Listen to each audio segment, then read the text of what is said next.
If you're open to some brutally honest advice from somebody who made their first $1 million when they're 18, then this video is for you, okay? It's gonna be real, and I'm just gonna talk about the things that helped me achieve the things that I've achieved. I wanna make it very clear, this advice isn't gonna be advice that you hear from your typical millionaire. And the reason why it's different advice is because I made my first $1 million when I was 18, which means I needed to do things at such a young age that people typically take decades to learn. And I had to learn this so much faster if I wanted to achieve faster. And so it's pretty much what we're gonna be covering in today's video. And without further ado, let's get right into it. And the first piece of advice, it's that nothing ever comes as expected. Let me actually give you like a personal story on this. So when I first started my agency, we got to this point where we were making like $5,000 to $10,000 a month. And I was at a complete stump in the road. I was at a brick wall. I had no idea what I needed to do if I wanted to scale this management. I had no clue. And I was calling up, all the people that I knew in my life that had made a lot of money. For an example, one of the people I called was my stepfather's, pretty much they were his best friends. And they had made probably close to a few $100 million. And had called them and I let them know, I'm making around 5 to 10K a month. I'm happy, I'm doing better. I'm doing better financially, but I really want to get to the next level and I don't know how to do it. And what they essentially told me is you're making enough money to just go and enjoy life and just relax and take your foot off the gas, and that you needed to quit striving for more money. And to me, I was like, no, that's the last thing I want to do. And so I dismissed all their advice because it was all ridiculous. And I was just constantly doing more research. What are the things that I need to do if I want to get to the next goal? Maybe 20K, 50K, 100K months. What are the things that I need to do? Anyway, I get this phone call from this random guy who was pest control. Anyway, he had knocked on one of the doors to one of his clients or whatever that he was assigned to. And it was actually to a very, very, very large company. I'm just going to say his name. His name was Jacob. Jacob got to know the person while they were doing his pest control stuff, whatever, for their house. He had let this client know that he knew somebody who would help scale their company.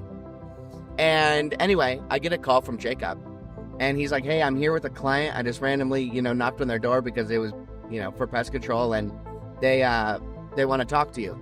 And so I wasn't really necessarily sure exactly what was going to come of this. Anyway, I get on the call with the company and they are completely astonished with the level of experience, my wisdom, my understanding for this certain market, and they wanted to work with me. Anyway, they signed on a $60,000 a month retainer. So I went from making $5,000 to $10,000 a month to overnight making $60,000 a month. Now, it wasn't just because of, a randomness of just an absurd amount of luck. No, not at all. What had happened was I had developed so many skills and built such a fundamental understanding of this business that when the opportunity presented itself, I had the ability to capitalize on it. And in all levels of my success, every single moment that I've attempted to premeditatedly calculate has never gone according to plan. Never, not once. There are many times where I'll write down certain goal boards. For an example, for the agency, I wanted to take the now $100,000 a month and turn it into $200,000 a month. And on my list, I had these exact steps that I needed to do. I need to sign more clients. This is how I'm going to sign more clients. This is the service that I'm going to offer them, etc. And then I meet somebody who only has one client and he's doing $300,000 or $400,000 a month. And then he shows me that you don't need all of these clients. You need to vertically scale. And so then this is when I learned about vertically scaling. And so we actually pretty much take down our entire agency and just focus on vertically scaling a client. And then my income doubled again. And so the point I'm trying to make here is all of the massive shifts that I have had within my career have come from things that are so far from being expected. I didn't expect an ounce of the things that I have. I have prepared in a way that allows me to capitalize on the unexpected. That right there is a differentiating factor between somebody who is successful and isn't. Everybody gets opportunities is one of the things that you need to understand. Every single day is presented with opportunities, but you don't have the fundamental skill set in order to capitalize on the opportunities. I think there's a quote, it's like, luck happens when opportunity and preparation intertwine. And the idea is that you just develop so many skills and you know so much about so many things that, like, in the business world and individual businesses, you become such a multifaceted person that any opportunity that strikes you, you have the ability to capitalize on, right? So understanding a little bit about stocks, understanding a little bit about crypto, understanding a little bit about agency models, understanding a little bit about videography, cinematography, understanding all of these things, because one of these days there's going to be an opportunity that slams into you, and whether you're prepared or not is the deciding factor if you're going to have that monumental shift. Which then brings me into my next core point. The more skills that you have will be a direct correlation between the amount of money you make or don't make. What this is essentially my first and core point was the more skills you have, the more you're going to be able to see opportunity. I found this to be so incredibly correlated to the amount of money that I make, because by extension, if I know more things, it gives me the ability to spot more opportunities. But then by extension, it also not just allows you to see more opportunities, but it allows you to charge more for the things that you do. For an example, if you wanted to speak to me one-on-one for an hour 10 years ago, 5 years ago, 7 years ago, I would have only charged you probably $250 to speak with me. But today, with the amount of knowledge and the skill sets that I have and the capabilities that I have, I can now charge upwards of $15,000 to $20,000 to speak with me for just an hour or 2 hours. Because I can look into any business, dissect their entire company, and then build from that point forward and up. So if you come to me, you could be in any business ever. You could come to me with your skincare business. You speak to me for an hour and I can teach you. You have to pay me $15,000, but by that, I will be able to teach you how to go from $100K a month to $200K a month or to $500K a month. What the point I'm trying to make here is the more skills you have, the more opportunities you can see, and the more you can charge clients for the skills that you have to inject them into their businesses. And alongside that, learning skills is quite simple. It's also something that I would ask you to be overtly obsessed with and excited to do. And there are some just fundamental skills that I'd recommend everybody learn. One, knowing how to use specific CRMs, whether it's Go High Level, whether it's HubSpot. There's also one called Close. There's quite a few different CRMs that I would highly recommend you learn. The next one would just be running some kind of marketing, whether that's Facebook advertisement, whether that's Google, whether that's organic. It doesn't necessarily matter. But let me put it like this. If you know how to manage or market with Facebook ads, there will never be a day in your life that you'll ever be broke. Because if you understand how to market anything with Facebook ads, you are forever going to be so incredibly rich, because it doesn't matter what you sell, you can bring traffic to it. Alongside that, you can be a marketer for any company in the entire world and take a percentage of it. For an example, you can just go to individual companies and let them know, I will market your business. I will not charge you any money. Let me market it entirely for free.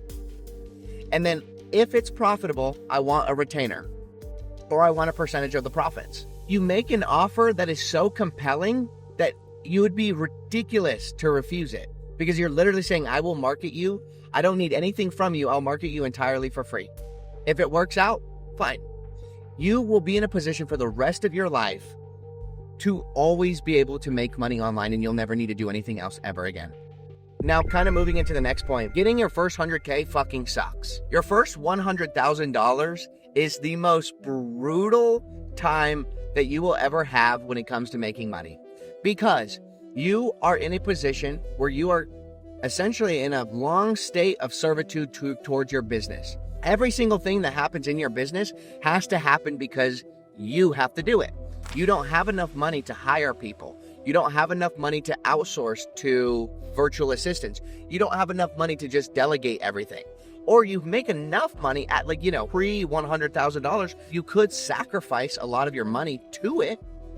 But then the problem lies that you also don't have enough business experience to put yourself in a situation where you're committing to somebody else's success, where you are funding somebody else's life. You don't have enough business. And so my personal philosophy is I will never hire somebody that I know for a fact I won't be able to support for the rest of their life. If somebody works with me and their salary is $5,000 a month, I will not hire them unless I know for a fact I will be able to support them for the rest of their life. Because I never want to hire somebody with the chance of me having to let them go.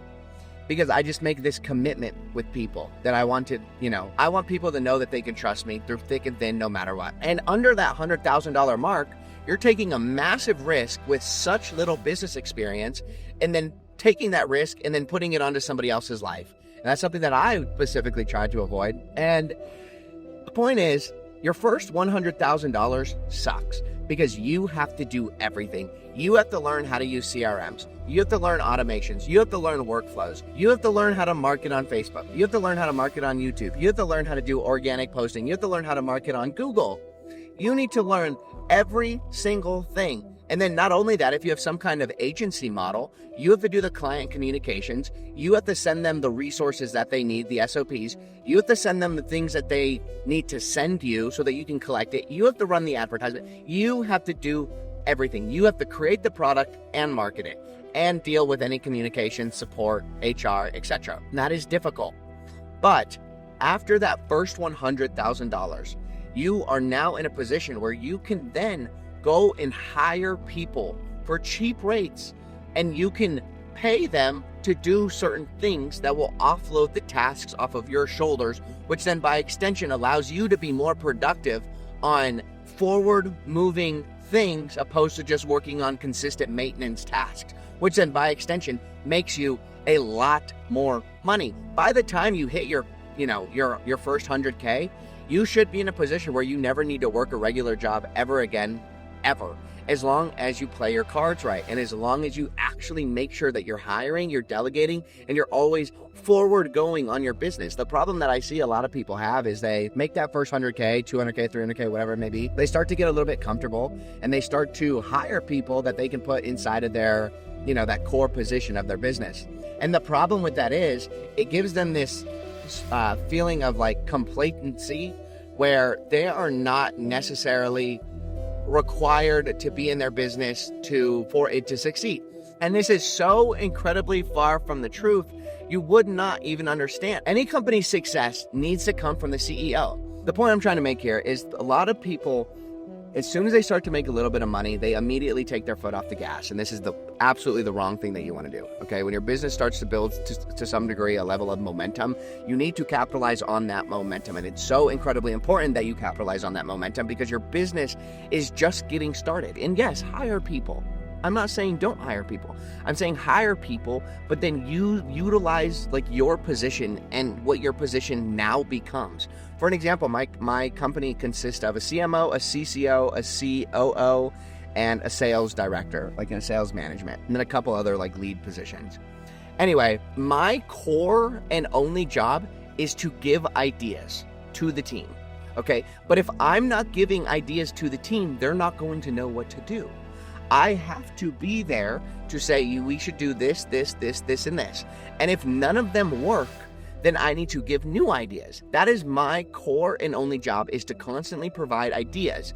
But these ideas need to be based off some kind of technical analysis that make logistical sense for the reasons that I'm trying to do certain things. Now, to kind of lean off of that topic and move into the last one, sacrifice does not come like people portray. A lot of people think that you have a lot of people that just prey on your downfall. And one thing I need to make very, very, very clear is there is very few people that are preying on anybody's downfall. People are so distracted in this world. Nobody is thinking about you. And this is something that I had a pill I needed to swallow, is nobody gives a fuck about me. Nobody cares about me besides maybe my woman, maybe my mom, my dad, maybe my best friend, and that is it. Outside of that, nobody cares about me. They don't care if I succeed. They don't care if I fail. They do not care whatever happens to me because they do not think about me. Nobody thinks about you.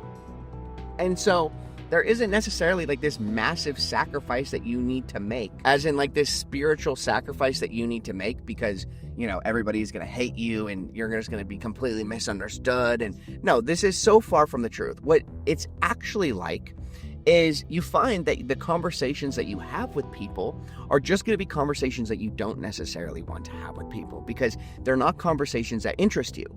And the conversations that you want to have with people don't interest them. That is more like it.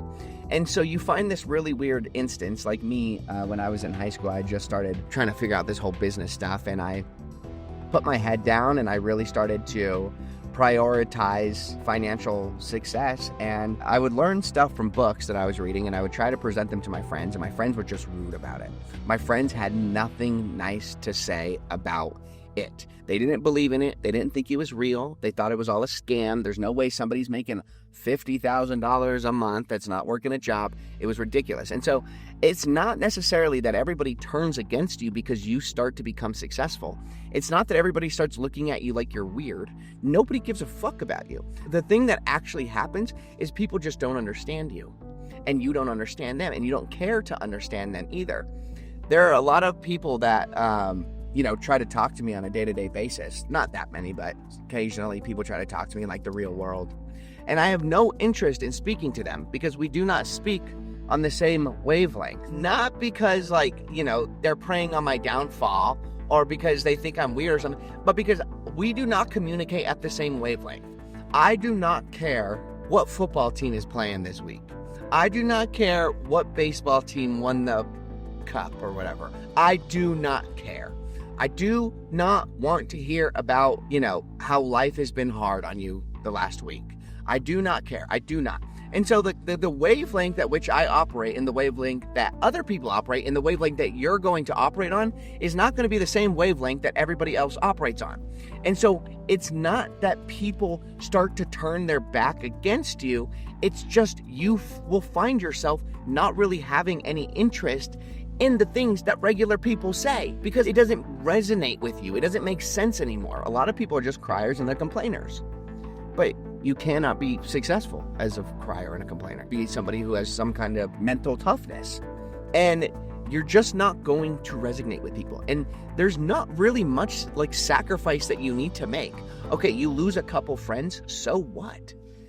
So what? Is that really sacrifice?